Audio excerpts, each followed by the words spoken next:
Yeah, I mean, the stuff that I get most excited about is generally the craziest. Like there's a lot of companies we invested in that I'm kind of like nods, like, yes, that'll totally work. It's like, not super sexy, not crazy sci-fi, but like good, solid B2B SaaS. Like that's going to 100x and we're all going to make money and that's cool. The stuff that gets me really excited is the like stuff that you'd imagine existing in a utopian future that like most people don't even think is real. Like if you told them what it was capable of, they'd be like, that breaks the laws of physics. Like that's not real. That's magic. Magic doesn't exist. That stuff is really cool. So the sort of, I think AI is pretty in vogue right now. And so like that might be one of the things that felt like magic that people are now kind of like, oh, like that's going to be real in our lifetimes. I think nuclear is moving towards that direction, but still not yet broadly understood or trusted for everything that it can do. I think nuclear, like the thought experiment with nuclear is to push it towards what happens when energy is too cheap to meter, right? Like when we treat energy like we treat bandwidth, in the sense that like you basically pay a flat rate for access to it, and it doesn't cost any more to use 10 times or 100 times the amount.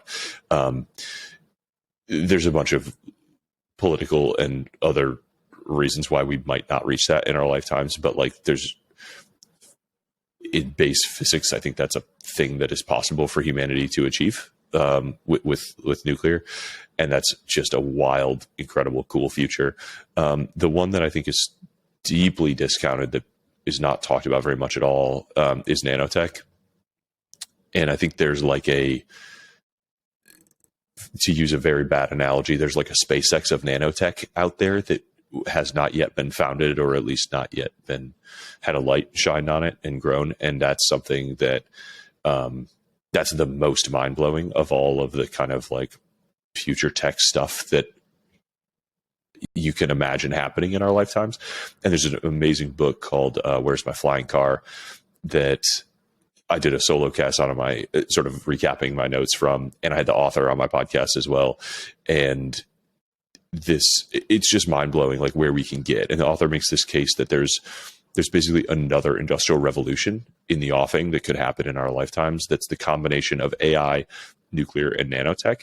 And those three technologies sort of reinforcing each other in this like accelerating innovation cycle where each one unlocks incredible capabilities in the other. And we live through just a mind-blowing, like unfathomable sort of leap in abundance, in the same way that we did through the Industrial Revolution, which nobody really living today, I think, can sort of grok all of that anymore. But like we went from outhouses to like landing on the moon in one human lifespan, and railroads and steel and internal combustion and gas and electrification and air conditioning and flight and space travel. Like that is just like, imagine living through all that. And for most of our lives, the only innovations we've seen are in the digital realm: chips, phones, computers, and software. And like Wikipedia is a miracle, and Zapier is a miracle, and like there's a bunch of cool software out there, and we should be really grateful for it because it's magic.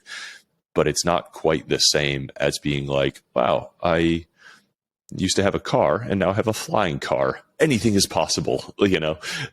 So I think I'm really excited about manifesting some of those sort of incredible leaps in the physical world, and